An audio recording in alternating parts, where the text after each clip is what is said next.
प्रश्न तो बहुत अधिक हैं और जितना संभव होगा उनके विषय में थोड़ी चर्चा की जाएगी। प्रश्न है, मोह क्या है, आसक्ति क्या है, ये प्रेम से किस प्रकार भिन्न है। अधिकांश लोग जो हैं मोह, प्रेम, आसक्ति इनको समझ नहीं पाते हैं। कहीं कहीं मोह को ही प्रेम मान लेते हैं, आसक्ति को ही प्रेम मान लेते हैं। प्रेम एक अनिर्वचनीय तत्व है। प्रेम की व्याख्या की जाती है, परंतु प्रेम जो है अनिर्वचनीय है, शब्दों में व्यक्त नहीं हो पाता है। अथातो भक्ति व्याख्याया, महर्षि नारद भक्ति की व्याख्या करते हैं। भगवान शंकर जो हैं, ऋषि पूछी हरि भक्ति सुहाई, कही शंभु अधिकारी पाई। महर्षि अगस्त ने भक्ति के विषय में प्रश्न किया और भगवान शंकर ने कहा। फिर भी जो है ये भक्ति का जो तत्व है, तत्व प्रेम कर मम और तोरा, जानत प्रिया एक मन मोरा, सो मन सदा रहत तोई पाही, जान प्रीत रस एतनो माही। ये प्रेम तत्व जो है, भक्ति अर्थात प्रेम, भक्ति और प्रेम में कोई अंतर नहीं है। स तस्मिन परम प्रेम रूपा। भक्ति की जब व्याख्या करते हैं तो पहला सूत्र यही आता है, स तस्मिन प्रेम परम प्रेम रूपा। भक्ति परम प्रेम का नाम भक्ति। वैसे हम कहा करते हैं कि भक्ति अर्थात जीव और परमात्मा को नजदीक लाने का उपाय। कि जीव किन कारणों से परमात्मा से अलग हो गया। ब्रह्म जीव इव सहज संघाती। जीव और ब्रह्म ये सहज संघाती है, सदैव एक साथ रहने वाले हैं। स्वभाव ही इनका ऐसा है। जीव कभी परमात्मा से अलग नहीं रह सकता, परंतु अलग क्यों हो रहा है? तो भक्ति वो जो बीच का एक पर्दा है, एक आवरण है, उसको हटाती है। भक्ति निरावरण करती है और जीव जो सहज परमात्मा से जुड़ा हुआ है, जीव और परमात्मा के बीच में कोई दूरी नहीं, कोई दूरी नहीं। एक झीनी झीनी परत, वो भी मोह की परत है। अज्ञान और मोह में अंतर है, ख्याल करना। प्रश्न है मोह। बहुत से लोग अज्ञान को ही मोह कहते हैं, परंतु इसको इस प्रकार से समझा जाए, रज्जो यथार्थ अहेर भ्रम, रस्सी में सर्प का भ्रम। रस्सी में सर्प का भ्रम क्यों होता है? अगर पूर्ण रूपेण अंधकार है तो वहां रस्सी में सर्प का भ्रम होने का प्रश्न ही खत्म हो जाएगा। अगर पूर्ण प्रकाश है तो रस्सी रस्सी दिखाई दे जाएगी, सर्प का भ्रम नहीं होगा। यह जो भ्रम की उत्पत्ति है अल्प प्रकाश के कारण है। अल्प प्रकाश होने से, थोड़ा प्रकाश होने से रस्सी में सर्प का भ्रम होता है।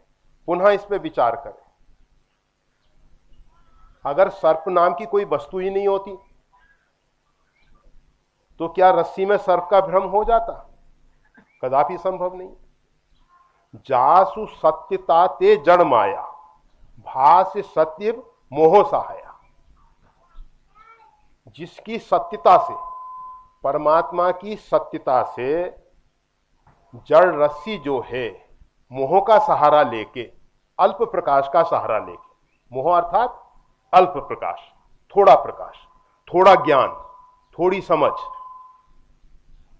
उसका नाम है मोह। हमको थोड़ी समझ है, परंतु हमारे अंदर अभिमान ऐसा है कि हम बहुत बड़े ज्ञानी हैं, हमारे समान कोई है ही नहीं। मुसलमानों में तो एक बात कही जाती है, जब अल्लाह मियां पृथ्वी पे भेजते हैं तो उसके कान में कह देते हैं कि देख, तेरे को सबसे अधिक बुद्धि दे के भेज रहा हूं, और उसको मोह हो जाता है कि सबसे बड़ा बुद्धिमान मैं ही हूं। वो अल्लाह मियां कहते हो ना कहते हो वो तो हम नहीं जानते, वो तो जो वहां से सुन के आया होगा वो कह सकता है। परंतु हर एक व्यक्ति को अपने अंदर अपनी बुद्धि ज्यादा लगती है, दूसरे का धन और अपनी बुद्धि अधिक दिखाई देती है। धन अपना हमेशा कम दिखाई देगा और दूसरे का धन ज्यादा दिखाई देगा। इसी प्रकार से बुद्धि जो बहुत नासमझ व्यक्ति है, बहुत नासमझ, उसको भी होगा कि ठीक है, इस विषय को नहीं जानते, बाबा जी के पास शब्द हैं, ऐसा है ऐसा है, इस प्रकार की व्याख्याएं कर देते हैं, परंतु बुद्धि तो हम में है, वो भी मानने को तैयार नहीं होगा। तो मोह शब्द का अर्थ होता है अल्प ज्ञान। अल्प ज्ञान के कारण, जैसे एक उदाहरण के रूप में हम कहते हैं ये हमारी मां है, हमारे ऊपर भर दिया गया है, ज्ञान जो है ऊपर से लादा हुआ है। वास्तविकता तो हमको नहीं मालूम है कि मां है या नहीं है। कोई भी जननी, कोई भी मां बच्चे को जो जन्म देती है उसमें थोड़ा सा विचार करें। जीव जो है माता के गर्भ में आता है, उससे पहले उसका अस्तित्व है, उसका वो सृजन नहीं करती है। मां जो है जीव का सृजन नहीं करती है, जीव माता के गर्भ में आया, उसका पालन करती है। और पंच महाभूत का जो संघात, हाड़ मांस का पुतला है, उसका एक ढांचा तैयार होता है, और वो ढांचा थोड़ा विकसित होके माता के गर्भ से बाहर आता है। इसका नाम क्या रख दिया हमने? माता बच्चे को जन्म देने वाली है। बच्चे को माता ने कुछ नहीं किया है, पालन किया है। बच्चे का अस्तित्व पहले से है, जीवात्मा पहले से है, माता के गर्भ में आया है। मरने के बाद आप सब जानते हो, कोई भी ये नहीं कहेगा कि हमारे पिताजी को हम जला के आ गए। सब कहेंगे पिताजी का स्वर्गवास हो गया, देहावसान हो गया, उनके शव को अंतिम संस्कार करके आ गए। ये सज्जन लोग, जो समझदार लोग हैं, वो इस प्रकार की भाषा का प्रयोग करें, क्योंकि पिता का नाश नहीं हुआ है। किसी दूसरे लोकांतर में या किसी दूसरे शरीर में उसका प्रवेश हुआ है, एक शरीर को छोड़ के। ये जो संघार शब्द है वो अपने आप में बहुत सही नहीं है, इसलिए हमारे यहां एक शब्द होता है परावर्तन, परिवर्तन, परावर्तन। परिवर्तन होता है, एक शरीर से दूसरे शरीर में हमारा ट्रांसफर होता है, परावर्तन होता है। हम कहते हैं कि हमारी मृत्यु हो गई। एक माता के गर्भ में आते हैं, कहते हैं जन्म हो गया। अल्प ज्ञान है, घटना तो कुछ घट रही है, परंतु जैसा हम मान रहे हैं वैसे नहीं है। जननी जनक, जन्म हेत सब कह पितु माता है, हेतु है वो, परंतु जीव जो कर्म किया है, कर्म उसके कारण उसने उस परिवार को चुना। माता पिता को उसने चुना कि इस परिवार में, और पूर्व का जो उसका ऋणानुबंधन है उनको चुकता करने के लिए पुत्र आया और अपना ऋण चुकता करता है, और उसके साथ साथ नवीन कर्मों को भी करते हुए जीवन यात्रा आगे बढ़ाता है। आपको मालूम है, श्रीमद् भागवत में स्पष्ट है कि जब महाराज चित्रकेतु, कहा जाता है उनके बहुत सी रानियां थी, बहुत सी रानियां थी। पहले एक परंपरा रही। गीता में भगवान श्री कृष्ण कहते हैं पुत्र कामना से विवाह शास्त्र मर्यादित है। पुत्र की इच्छा रखते हुए काम का सेवन करना शास्त्र विहित है। एक पत्नी से संतान नहीं हुई, दूसरा कर लिया, तीसरा कर लिया, चौथा कर लिया। महाराज दशरथ की भी वही स्थिति है। तो महाराज चित्रकेतु ने अनेक विवाह किए, अनेक विवाह किए, बहुत सी रानी हो गई संतान में। एक बार महर्षि दुर्वासा पधारे, चरण पकड़ लिए कि नहीं महाराज कुछ भी हो, मेरे को तो संतान चाहिए। बहुत से लोग हैं, हम घूमने जाते हैं, कहते हैं नहीं कुछ ना कुछ कहो, अभी लाड़ी के 7 साल से कुछ नहीं,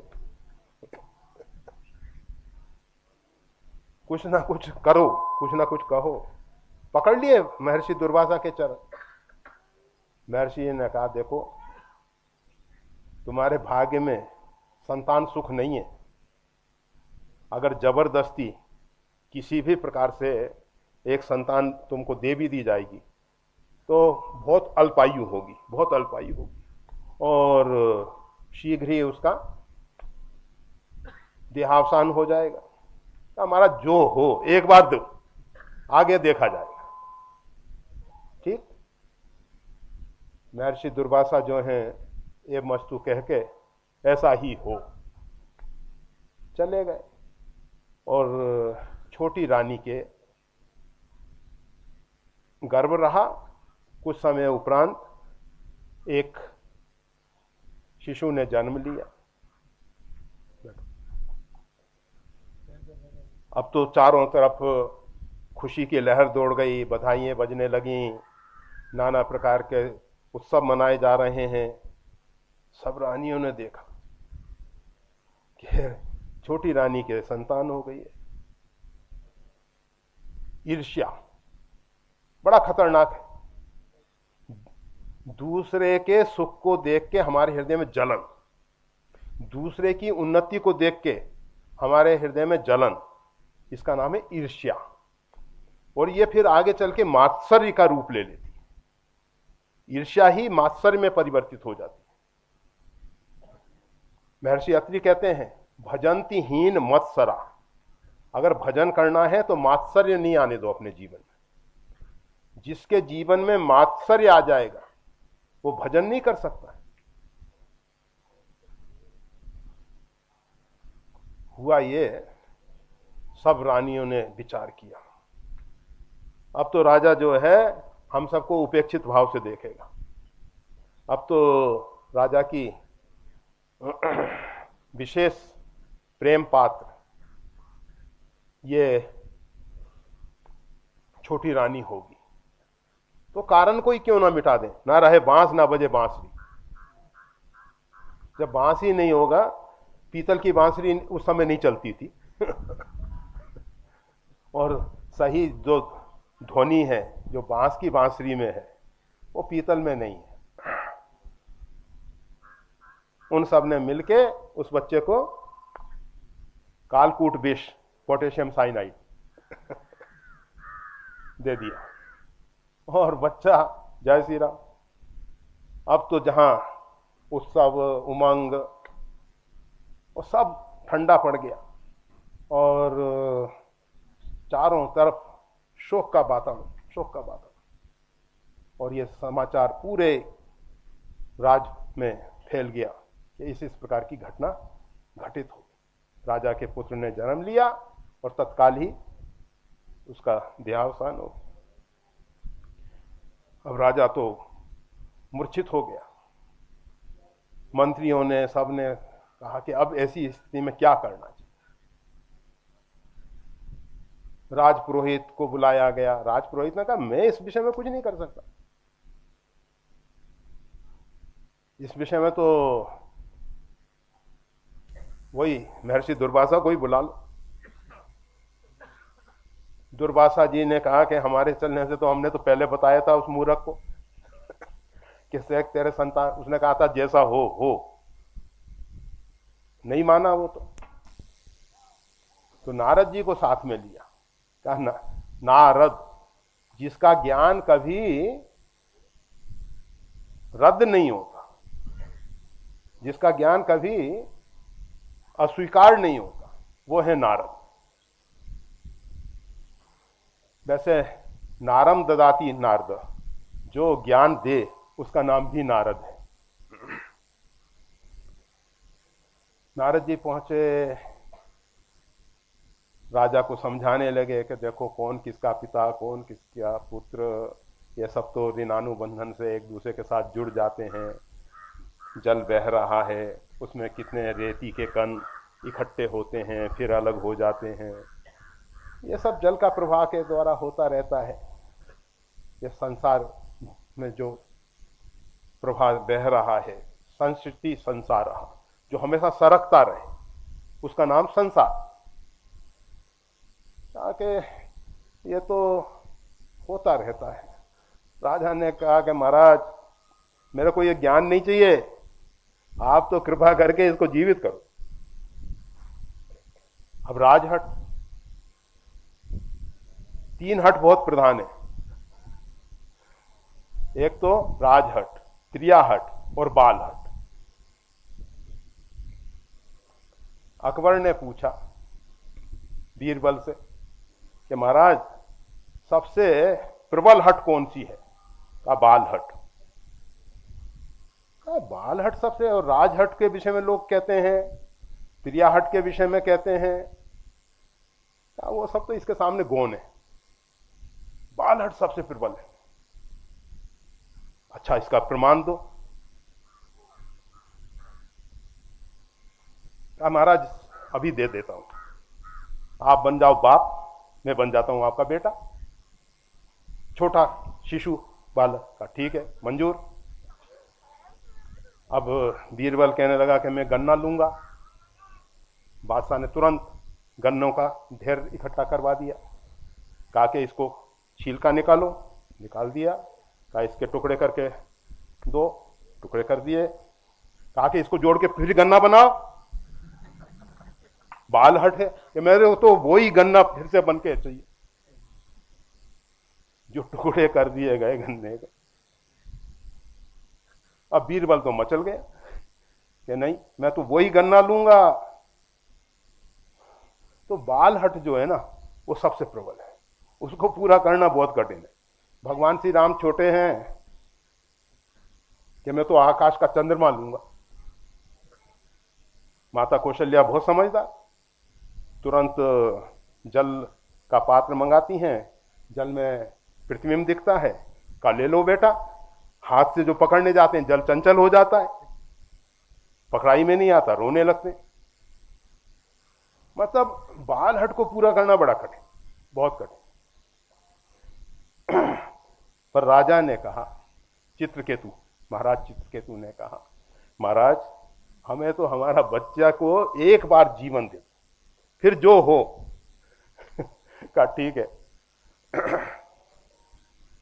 नारद जी ने योग शक्ति के द्वारा उस पुर्यष्टका को, उस जीवात्मा को उस शिशु के शरीर में प्रविष्ट कराया, और शिशु में चेतना आई, और चेतना आते ही राजा ने उसको उठा के हृदय से लगा लिया, छाती से लगा लिया। वो बालक, वो जीवात्मा कहने लगा कौन किसका पुत्र, कौन किसका पिता, पता नहीं तुम मेरे कितने बार बच्चे बन चुके हो, आज तुम मेरे को अपना पुत्र पुत्र कह रहे हो। असंख्य बार मेरे और तुम्हारे जन्म हो चुके हैं, कितने जन्मों में तुम्हारे साथ मेरा संबंध हुआ है।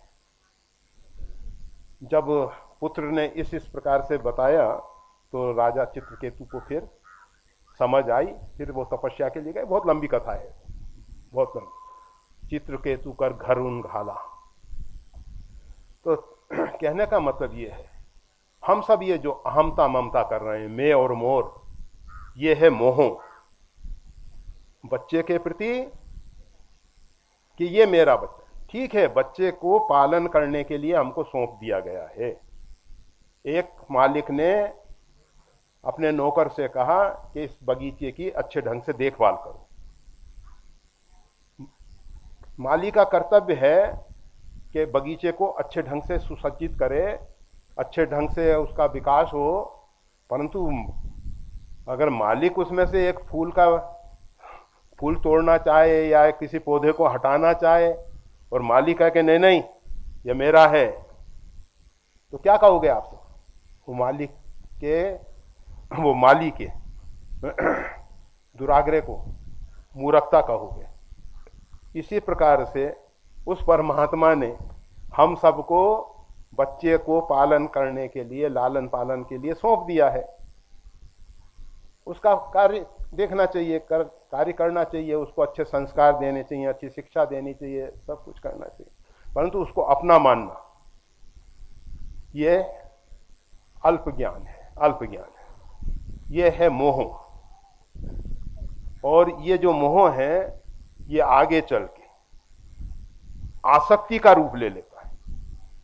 मोह जो है जब प्रबल हो जाता है तो आसक्ति शब्द का अर्थ होता है हम शक्तिहीन हो जाते हैं। कोई जब ऐसी बात आती है तो हम अपने आप को बिल्कुल निर्बल पाते हैं कि हमसे कुछ नहीं होगा, हाथ उठा देते हैं, समर्पण करते हैं कि नहीं नहीं इस विषय में हम कुछ नहीं कर सकते। बच्चे का मामला है, बच्चा हमारा है, नहीं कुछ कर सकते, इसको हम नहीं समझा सकते, बात कर। तो किसी भी बात को लेके जब हम अपने आप में पूर्ण रूपेण समझते हुए भी कुछ कार्य ना कर सके, हमारी एक मजबूरी हो जाए, वो कब होती है? आसक्ति के कारण होती है, जिसमें हमारी बहुत अधिक मोहाच्छादित आसक्ति हो गई है। ये मोह का ही एक दूसरा रूप है आसक्ति। तो जब वो हम अपने आप को मोह के आगे निर्बल पाते हैं तो उसको कहा जाता है आसक्ति। और तीसरा है प्रेम। तो प्रेम के विषय में पहले ही कहा गया। प्रेम जो है, जब श्री भरत जी महाराज भरद्वाज जी के आश्रम में पहुंचे तो भरद्वाज जी ने एक बहुत अच्छी बात कही। उन्होंने कहा, आज तक हमने प्रेम के विषय में बहुत व्याख्याएं सुनी थी, प्रेम की बहुत चर्चाएं सुनी थी, परंतु आज हमारा सबसे बड़ा सौभाग्य है कि प्रेम मूर्तिमान होके हमारे सामने खड़ा है। भरत जो हैं राम जी की प्रेम मूर्ति हैं। अब भरत जी कैसे हैं? जानहु राम, भरत जी जो हैं राम जी की छाया हैं। अर्थात छाया में अपना कुछ पुरुषार्थ नहीं है। हमारा हाथ उठेगा, छाया का हाथ उठ जाएगा, हमारी गर्दन झुकेगी, छाया की गर्दन झुक जाएगी। व्यक्ति कार्य करता है, दिखाई देता है छाया में।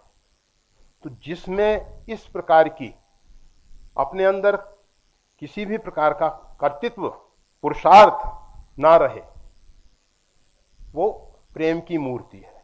प्रेम की मूर्ति है। प्रेम जो है ना, प्रेम भरा निज मन गति छूछा, कोई कुछ कहे ना कोई कुछ पूछा। जब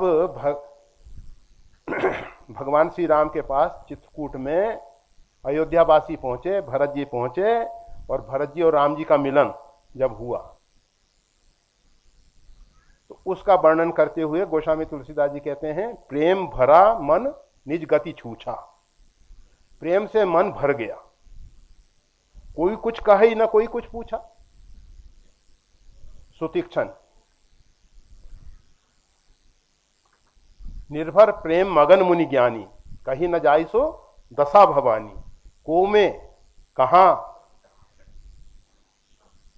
दिस और विदिश पंथ नहीं सूझा, को में। गोस्वामी तुलसीदास जी कहते हैं कि जब सुतीक्षण जी प्रेम से भर गए, प्रेम निर्भर हो गए, प्रेम में डूब गए, मगन हो गए, तो उनको ये भी नहीं ख्याल रहा को मैं कौन हूं, मैं कहां हूं, दिशा और विदिश, दिशा और विदिशाओं का भी बोध नहीं रहा। तो प्रेम जो है एक ऐसी कक्षा में हमको पहुंचा देता है जहां शब्द नहीं है। वो नारद भक्ति सूत्र में कहते हैं स्तब्धो भक्ति, स्तब्ध हो जाता है। कैसा स्तब्ध हो जाता है? जैसे हमने कोई बहुत अत्यंत सुखद समाचार सुना, और सुखद समाचार सुन के हम इतने आह्लादित हो गए, इतने प्रसन्न हो गए कि ना तो हम प्रसन्नता को जाहिर कर सके, प्रकट कर सके, अथवा कोई ऐसा शोक का समाचार जिसको सुन के हम स्तब्ध हो गए, ना तो हम उस समय रो सके, ना कुछ कह सके, ना कुछ बोल सके। तो प्रेम जो है स्तब्ध कर देता है इंसान को। परंतु प्रेम के विषय में कुछ और महत्वपूर्ण जानकारी है। प्रेम में कभी पूर्णिमा नहीं आती। प्रेम उत्तरोत्तर बढ़ता है, घटता नहीं है। नारद जी तो कहते हैं अमृतो भवति, वो अमृत स्वरूप है। जिसके अंदर प्रेम हो जाता है वो कभी नष्ट नहीं होता, प्रेम नष्ट नहीं होता है, अमृत है वो, उसकी मृत्यु है ही नहीं। और जिसके अंदर प्रेम हो जाता है वो उसको अमृत बना देता है। देखते हैं कि कहीं बुद्धि इधर उधर लड़खड़ा ना जाए, चमड़े की जीवान फिसल ना जाए, तो थोड़ा सा अमृत डाल देते हैं, चरणामृत, बुद्धि को शुद्ध करने के। तो प्रेम जो है इसमें उत्तरोत्तर वृद्धि होती है, घटता नहीं है। आप जितना प्रेम बांटोगे उतना बढ़ेगा। परंतु हम सबका बड़ा दुर्भाग्य यह है, हम दूसरों से प्रेम की अपेक्षा करते हैं, कभी प्रेम को हम बांटते नहीं। प्रेमी उदार होता है, प्रेम बांटने की चीज है, बांटो। परंतु किस प्रकार से बांटो? जिस प्रकार से ये फूल खिला हुआ है, तो ये सुगंध को फैला रहा है, चारों तरफ इसकी सुगंध फैल रही है। ये नहीं देखता कि ये पुण्यात्मा है, ये पापात्मा है, ये दुष्ट है, ये सज्जन है, सुगंध सबके पास जा रही है, समान जा रही है। ऐसे प्रेम जो हमारा शत्रु है, वैसे प्रेमी का कोई शत्रु होता ही नहीं, वो तो अजात शत्रु होता है, उसका शत्रु जन्म ही नहीं लेता, अजात शत्रु है। प्रेम जो है उत्तरोत्तर बढ़ता है। प्रेम जो है किसी प्रकार की अपेक्षा नहीं करता, निर्वासनिक होता है, निष्केवल प्रेम होता है। उसके पीछे अपेक्षा है तो वो प्रेम नहीं है। हम कुछ दें और कुछ पाने की अपेक्षा करें, यह तो विनिमय हो गया, व्यापार हो गया। प्रेम में अपेक्षा नहीं, आकांक्षा नहीं। प्रेम बस त्याग है, समर्पण है। ये प्रेम जो है प्रेमास्पद की प्रसन्नता के लिए जो त्याग है, समर्पण है, उसका नाम प्रेम है। जब हम अपने प्रेमास्पद के विषय में कुछ सुनते हैं तो हमारे हृदय में आनंद की तरंगें उठने लगती हैं, उसका नाम सुनने से आनंद आता है। हनुमान जी जो हैं राम जी के प्रेमी हैं, जब भगवान का नाम सुनते हैं आनंदित हो जाते हैं, रामचरित सुनते हैं उसमें डूब जाते हैं। यह है प्रेम। अपने प्रेमास्पद के विषय में चर्चा सुन के, उसका नाम सुन के, उसकी वार्ता सुन के आह्लादित हो गए। अंदर रस की धारा, रसोवेशः, वो रस स्वरूप जो है वो है प्रेम। प्रेम में अगर अपेक्षा है कि पुत्र हमारा नाम रोशन करेगा, हमारी पुत्री जो है दोनों कुलों को पवित्र करेगी, ये प्रेम नहीं है। प्रेम निर्वासनिक है। प्रेम के पीछे कोई अपेक्षा नहीं है, कोई इच्छा नहीं है, आकांक्षा नहीं है। प्रेम तो बस गोपिकाएं। आप देखो, नारद जी ने बहुत प्रेम के विषय में अनुसंधान किया। नारद जी का जो प्रेम दर्शन है, नारद भक्ति सूत्र, उन्होंने खोजा कि प्रेम का कौन सा उत्तम उदाहरण। तो उनको दो उदाहरण समझ में आए। त्रेता में श्री भरत, जय विधि प्रभु प्रसन्न मन होई, करुणा सागर कीजे सोई। जिस भी प्रकार से प्रभु आपका मन प्रसन्न हो, बस वो कीजिए आप। प्रेमी चाहता है कि प्रेमास्पद की प्रसन्नता। आप सोचो जरा, भरत जी जिस समय चित्रकूट जा रहे थे, मांडवी, श्रुतकीर्ति, उर्मिला, सबने कहा कि हम भी साथ में चलें। ऐसा तो कुछ नहीं है कि नारी नहीं जा रही है, महिला नहीं जा रही है, केवल पुरुष ही जाएंगे, ऐसा तो कुछ है। भरत जी ने कहा देखो, हम सब राज परिवार के हैं, तो राज परिवार पे इस समय बहुत बड़ी जिम्मेदारी है। भगवान श्री राम लक्ष्मण तो वन में है ही। मैं भगवान को निवेदन करने के लिए, प्रार्थना करने के लिए, मनाने के लिए जा रहा हूं। और मेरा एक विचार है कि भगवान का राज्याभिषेक वन में ही किया जाएगा, क्योंकि हम उनसे निवेदन करें कि आप अयोध्या पधारें फिर राज्याभिषेक हो, नहीं, राज उनके चरणों में लौटेगा। राज के लिए राम जी नहीं लौटेंगे, राज उनके चरणों में लौटेगा। इसलिए जितनी सेना है वो साथ में जाएगी। जब भी कोई राज सिंहासन पे आरूढ़ होता है तो सेना इत्यादि से उसका परिचय कराया जाता है कि आपकी सेना है, ये आपके सेनापति है। राजा जो है सेनाध्यक्ष होता है। जैसे अपने भारत की तीनों सेनाओं का सेनाध्यक्ष कौन है? राष्ट्रपति। तो भरत जी ने कहा कि सेना साथ में जाएगी, मंत्री साथ में जाएंगे, क्योंकि राज के जितने भी अंग हैं वो अगर साथ में नहीं होंगे तो राज देने का मतलब खाली तिलक कर देना नहीं है। इसके लिए तो पूरा अयोध्या का समाज जाएगा। अब ऐसी स्थिति में अयोध्या की देखरेख कौन करेगा? तो इसकी जिम्मेदारी है आप सबकी। मांडवी, श्रुतकीर्ति, उर्मिला, आप सब यहां रहें और आपको मेरे ऊपर विश्वास करना चाहिए।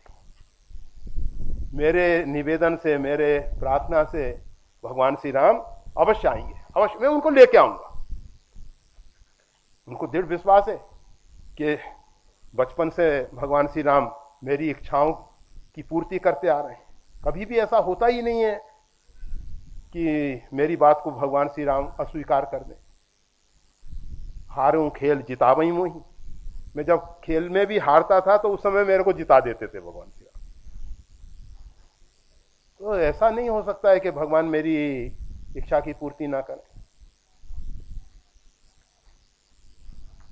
भगवान श्री राम को जरूर लेके आऊंगा। मांडवी श्रुतकीर्ति को भरोसा है। अब ऐसी स्थिति में भरत जी भगवान श्री राम से कहते हैं, जय विधि प्रभु प्रसन्न मन होई, करुणा सागर कीजिए। आपकी जिसमें प्रसन्नता हो, मेरा कोई ऐसा आग्रह नहीं। भरत जी ने तीन बातें कही। एक तो ऐसा हो सकता है सीताराम जी लौट जाएं, हम तीनों भाई वन में चले जाएं, अथवा भगवान श्री राम, सीता, लक्ष्मण जी लौट जाएं, मैं और शत्रुघ्न वन में चले जाएं, अथवा भगवान श्री राम अगर वन में जाते हैं तो मेरे को साथ में ले लें। इस प्रकार से कुछ निवेदन किए और कहा कि आगे तो प्रभु जैसी आपकी इच्छा, जो हो आपकी इच्छा, बस वही कीजिए आप। भगवान श्री राम ने कहा कि देखो, हम तो केवल अपने पिताश्री के दिए हुए वचन का पालन कर रहे हैं। पिताश्री ने तुमको राज दिया और मेरे को 14 वर्ष का वनवास दिया, तो पिता की आज्ञा को स्वीकार करना है हम दोनों को। आप राज को स्वीकार करो। केवल हम तो यहाँ ये बताना चाहते थे, भरत जी ऐसी स्थिति में अपना कोई आग्रह नहीं रखते हैं, जबकि और महाराज जनक, गुरु वशिष्ठ और सबने कहा जो भरत जी कहें वो आप कीजिए, और भगवान श्री राम ने कहा ठीक है, जैसा भरत कहेंगे वो मेरे को स्वीकार है। और ऐसी स्थिति में भी भरत जी ने ये नहीं कहा कि भगवान आप लौट चलिए, जबकि सबको वचन दे के आए, कहा हमारा वचन जाए जाए, परंतु हमारे प्रभु को किसी भी प्रकार से कष्ट नहीं हो, हमारे प्रभु प्रसन्न रहे। प्रेमास्पद की प्रसन्नता ही प्रेमी का लक्षण है। अगर प्रेमास्पद प्रसन्न है, हम प्रेम नहीं जानते, जानत प्रीत की रीत रघुराई, केवल एक संसार में प्रेम करना तो भगवान जानते। नीत प्रीत परमारथ स्वारथ, कौन राम सन जान यथारथ। भगवान श्री राम के समान यथार्थ रूप में प्रेम को कोई नहीं जानता है। क्यों? क्योंकि हम सब अपूर्ण हैं, अधकचरे हैं, परमात्मा पूर्ण काम है, उनको कोई काम नहीं है, वो आप्त काम है, इसलिए वो प्रेम कर सकते हैं। और हम सब इसलिए प्रेम नहीं कर सकते हैं कि हमारे अंदर इच्छाएं, कुछ ना कुछ इच्छा होती ही है। तो प्रेम जो है निर्वासनिक होता है, कोई अपेक्षा नहीं रखता, आकांक्षा नहीं रखता, कामना नहीं रखता। प्रेम केवल प्रेमास्पद की प्रसन्नता। गोपिकाएं नित्य प्रति ब्रज में गौरस लेके मथुरा जाती हैं। भगवान श्री कृष्ण मथुरा में विराजमान, कभी मिलने के लिए नहीं गई। कभी आपने सुना क्या? नित्य प्रति गौरस लेके जाती हैं, दुग्ध दधी घृत इत्यादि सब मथुरा में आता है। बाजार तो वही है, मंडी तो वही है, परंतु कभी भगवान श्री कृष्ण से मिलने की अपेक्षा नहीं। क्यों?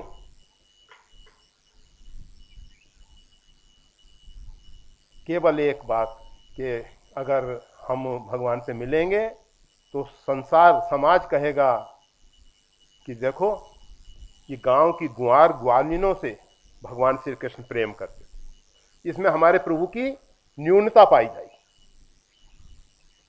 हमारे आराध्य की न्यूनता ना होने पाए, उसमें कोई किसी प्रकार की कमी ना देखे। उनको लगता है कि हम गांव की ग्वार ग्वालिन। भगवान श्री कृष्ण को तो नहीं लगता। भगवान श्री कृष्ण तो ऊंधो मोई ब्रज बिसरत नाई। एक क्षण के लिए भी भगवान श्री कृष्ण ब्रज को नहीं छोड़ पाते हैं, नहीं छोड़ पाते। शरीर भली उनका कहीं भी रहे, परंतु भगवान तो सदैव ब्रज में ही निवास करते हैं।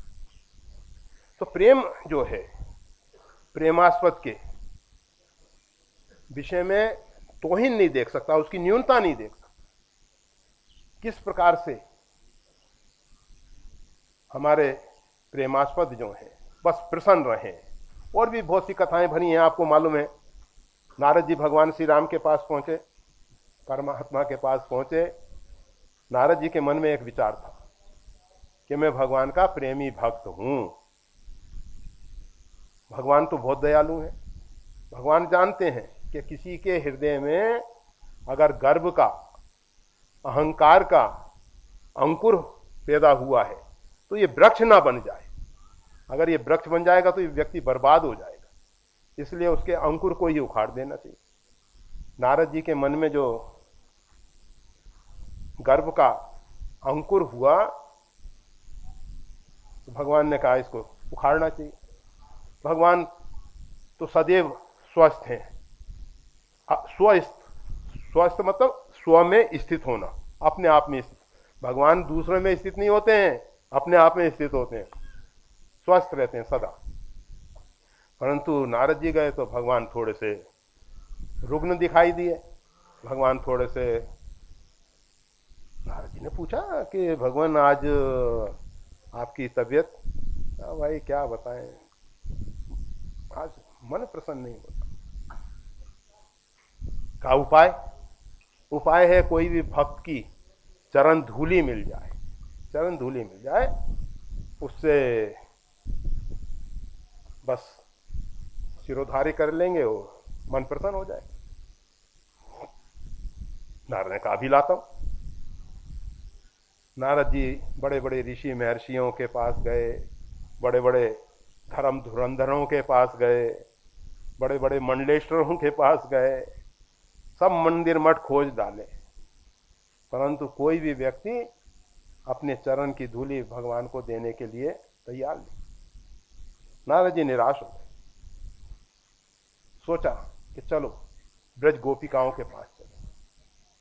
वहां गए और जिस गोपी ने सुना कि हमारे प्रभु अप्रसन्न हो रहे हैं, उनका मन म्लान हो रहा है, तो और नारद जी ने बताया, उपाय भी बता दिया भगवान ने, तो कि किसी भक्त की चरण धूली। गोपी ने कहा कि हम तो भगवान की भक्त नहीं है, परंतु हो सकता है कि भगवान इस बात को स्वीकार कर लें, हमको भक्त मान लें, तो आप ये चरण धूली ले जाओ। कहा जानती हो इसका परिणाम क्या आएगा? वो जो परिपूर्णतम ब्रह्म है, जगत का मालिक, जगत का स्वामी, उसको अपनी चरण धूली दे रही हो तुम, कितने जन्म जन्मांतर तक नरक में जाना पड़ेगा। स्वीकार, हमारे प्रभु जो हैं स्वस्थ हो, हमारे प्रभु जो हैं प्रसन्न हो जाए। प्रभु की प्रसन्नता के लिए कल्प कल्पांतर तक हम नरक स्वीकार कर सकते हैं। थोड़े से नरक की बात क्या, तो गोपिकाएं जो हैं प्रभु की प्रसन्नता के लिए, वैसे नारद जी लेके चले। भगवान ने कहा कि क्यों नारद, क्या तुम भक्त नहीं थे? तो कहने का मतलब यह है, प्रेमी की प्रसन्नता, केवल प्रेमी की प्रसन्नता ही प्रेम है, केवल उसके पीछे और कुछ दूसरा नहीं, कि हमारा प्रेमास्पद, हमारा प्रेमी कैसे प्रसन्न हो। तो इस विषय में तो कितने वो हो जाएंगे, और प्रश्न तो बहुत अधिक हैं, तो इन सब के उत्तर समय मिलने पे। और एक और भी आया था, स्पष्ट करें कि श्री राम रक्षा स्तोत्र में श्री राम प्रभु का ध्यान कैसे करना है। तो भगवान श्री राम का ध्यान, ध्याये दाजान बाहु धृत धनशम बद पद्मासनस्थम। भगवान श्री राम जो हैं कल्प वृक्ष के नीचे बैठे हुए हैं। अयोध्या में कल्प वृक्ष के नीचे भगवान श्री राम विराजमान हैं, और बद, ये जो पद्मासन में आबद्ध हैं। ऐसा नहीं बद पद्मासन नहीं है, एक बद पद्मासन जो हाथ से पैर के अंगूठे पकड़ लिए जाते हैं, वो बद पद्मासन नहीं है। यहाँ इसका अर्थ है आसन में बद्ध हैं, मतलब पद्मासन लगा के बैठे हुए हैं।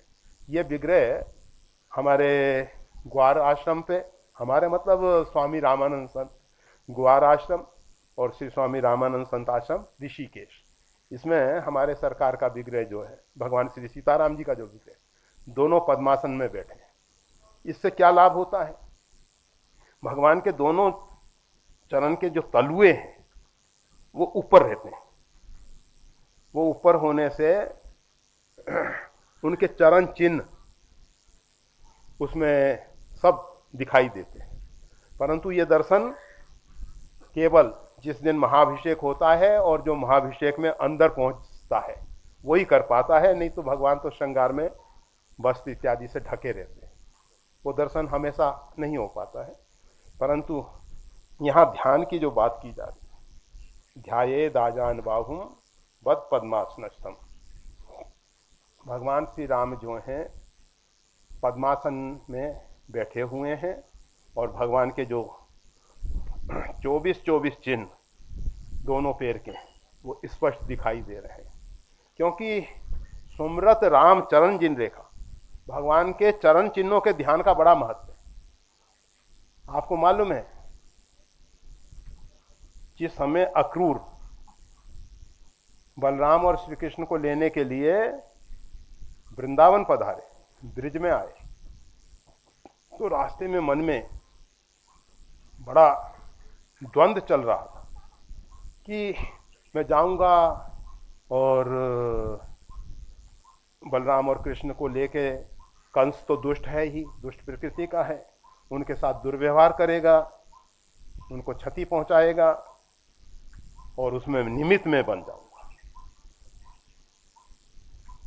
बहुत क्या करें, अगर कंस की आज्ञा नहीं मानते हैं वो भी ठीक नहीं होता, उसका भी दुष्परिणाम आता है, और आज्ञा मानते हैं उसका भी दुष्परिणाम। ऐसी परिस्थितियों में क्या किया जाए? तो मन में धर्म संकट पैदा हो गया, क्या करना चाहिए, किम कर्तव्य मूड हो गए, नहीं समझ में आ रहा था कि ऐसी परिस्थिति में क्या किया जाए।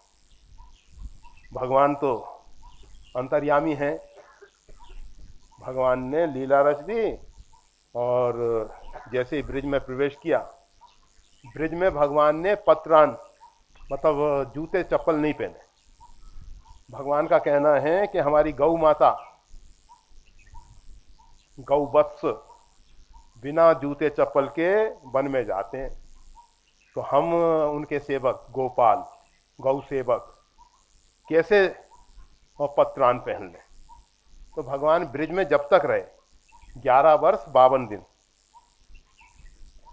उतने समय तक भगवान श्री कृष्ण बिना पत्रान के ब्रिज भूमि में रहे और उनके जितने चरण चिन्ह हैं वो उस भूमि में अंकित हो। इसीलिए ब्रज भूमि बड़ी पवित्र है और ब्रज रज रजरानी है, वो तो बहुत पवित्र है, बहुत पवित्र है। भगवान का सीधा चरण स्पर्श हुआ है उस रज के साथ, तो उस रज की बहुत महिमा है। और भगवान श्री राम जब वन में गए तो बिना पत्रान के गए।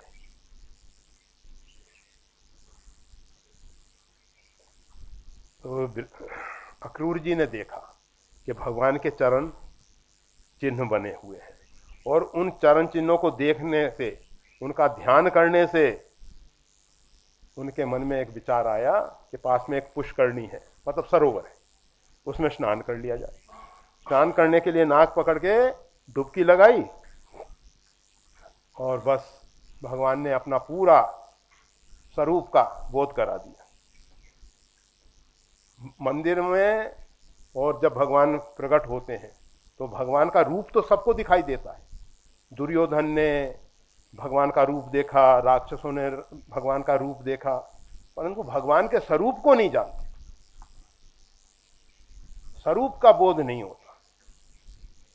हुआ ये कि बस जल में जब अक्रूर जी प्रवेश किए तो भगवान के स्वरूप का बोध और मन से सब उथल पुथल भाग गई। मन एकदम शांत हो गया कि सारी सृष्टि तो उस नियंता नियामक की इच्छा के अनुरूप चलती है, हम कौन इसमें करने वाले हैं, हम अकर्ता हैं। बोध हो गया, अंदर से समझ आ गई।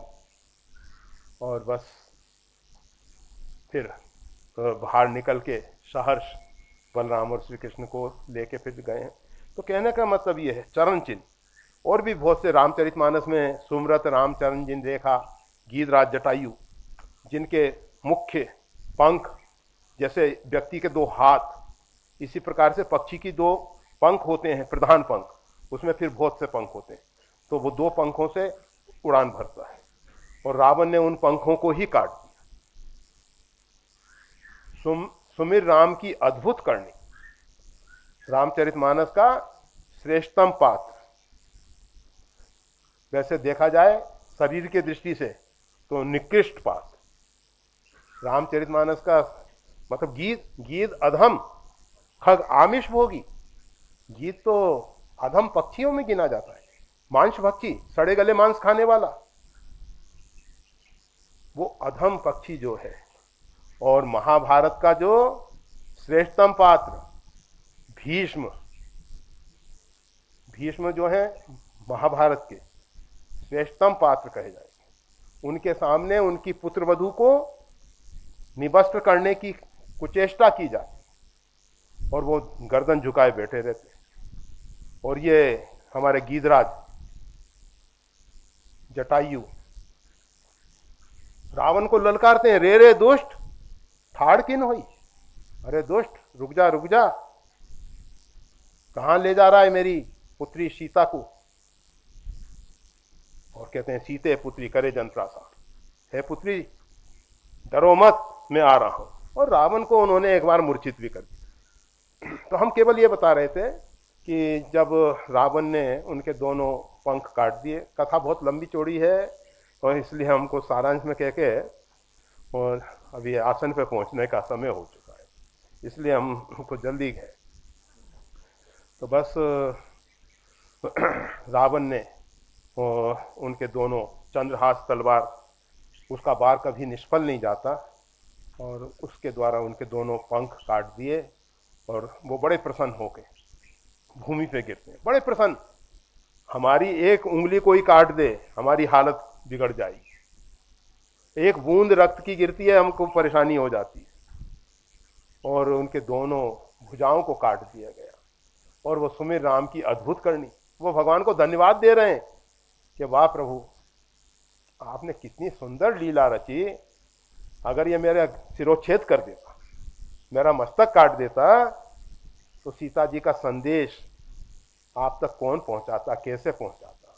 ये तो आपने इसको सद्बुद्धि दे दी कि इसने मेरे केवल भुजाएं ही काटी, भुजाएं काटी। और फिर उसके बाद उन्होंने विचार किया कि अब किस प्रकार से जीवन को रखा जाए भगवान श्री राम के आने तक, क्योंकि प्रधान पंख कट गए हैं, रुधिर बह रहा है, शरीर में प्राण रुकना कठिन हो जाएगा। तो उनको जो पूर्व का अभ्यास है, भगवान हर एक व्यक्ति को कुछ ना कुछ विशेष योग्यता दे के भेजते। हम सबको भगवान ने कुछ ना कुछ विशेष योग्यताएं दी, क्षमता योग्यता सबको देते हैं भगवान, किसी को खाली नहीं भेजा आज तक, बहुत कुछ दे के भेजते हैं। और जो उसका सदुपयोग करता है उसको पुनः अवसर दिया जाता है, और जो उनका दुरुपयोग करता है उससे वो छीन लिया जाता है, और जो उनका उपयोग नहीं करता है उसको पुनः अवसर नहीं दिया जाता है। जो भी हमको क्षमताएं दी हैं परमात्मा ने, बस गीधराज जटायु ने विचार, जिस समय गीधराज से भेंट भई, बहुविध प्रीत बढ़ाई, भगवान श्री राम की गीधराज जी से भेंट हुई और दोनों ने अपना परिचय दिया। जब उन्होंने, गीधराज ने सुना कि राम जी जो हैं महाराज दशरथ के पुत्र हैं, कहा दशरथ जी तो हमारे मित्र रहे, हमने उनके प्राणों की रक्षा की है। तो भगवान श्री राम उनके साथ पिता के जैसा व्यवहार करते हैं। और गीधराज के जो एक विशेष क्षमता है, मैं देखूं तुम नाही गीध ही दृष्टि अपार, गीध को बहुत दूर तक देखने की शक्ति सामर्थ्य होती, बहुत दूर तक देख सकता है। तो गीधराज जटायु जो है, बट वृक्ष पे एक महाबट है, पंचवटी में एक महाबट है, उस वृक्ष के ऊपर रहते हैं और भगवान के जो चरण चिन्ह हैं उनको देखा करते हैं। और फिर जब अंधेरा हो जाता है तो रात्रि में ध्यान में उसमें डूबे रहते हैं। तो इनको ख्याल आ गया कि भगवान के चरण चिन्हों का ध्यान करके जीव जो है काल से ऊपर उठ जाता है, कालातीत स्थिति में पहुंच जाता है, फिर वहां काल की गम्य नहीं है, काल वहां प्रवेश नहीं कर सकता। तो ऐसी स्थिति में सुमरत राम चरण जिन रेखा, भगवान के चरणों के चिन्हों का ध्यान करते हैं, और भगवान श्री राम सीता जी को खोजते हुए वहां आते हैं, फिर समाचार देते हैं। तो कहने का मतलब ये चरण चिन्हों का बड़ा महत्व है। तो ये जो बद्ध पद्मासनस्थम, भगवान श्री राम जो हैं पद्मासन बद्ध बैठे हुए हैं, उनके चरण चिन्हों का ध्यान करते हुए भगवान का ध्यान करना चाहिए। और भगवान जो हैं जटा रूपी मुकुट का श्रृंगार किए हुए हैं। भगवान श्री राम जो हैं जटा मुकुट मंडितम, जटा का मुकुट लगाए हुए शोभायमान हो रहे हैं, वही उनका आभूषण है। भगवान श्री राम का आभूषण या बनवासी राम, तपस्वी राम, सब पर राम, तपस्वी राजा। तो तपस्वी राम का ध्यान है, बनवासी राम का ध्यान है, और पद्मासन से बैठे हुए हैं भगवान श्री राम। और वाम भाग में आदि शक्ति जई जग उपजाया, तो ये अवतर मोर ये माया। तो आदि शक्ति जगदम्बा श्री सीता जी विराजमान है। सीता जी का क्या स्वरूप है, वो सब बातें ख्याल करते हुए ये ध्यान करना चाहिए। जय श्री राम।